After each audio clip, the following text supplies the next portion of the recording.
অন্ধকার রাত, ঘড়িতে 10টা বাজে। ঢাকা নারায়ণগঞ্জ রুটের শেষ ট্রেন কোচ।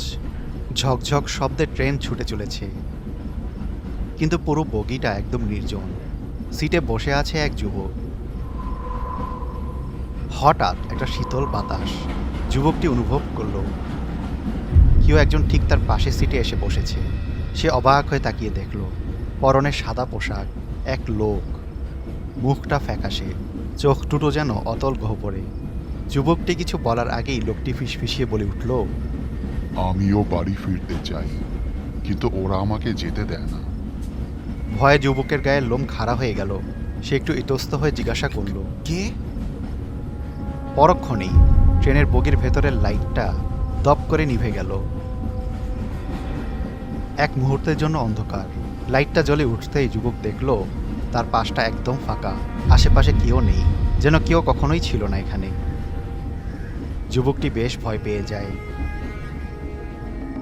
ট্রেন থামল চাষারা স্টেশনে। প্ল্যাটফর্মে নামতেই যুবকের চোখ গেল স্টেশনের দেওয়ালে লাগানো একটা পুরনো খবরের কাগজে ক্লিপিংয়ে।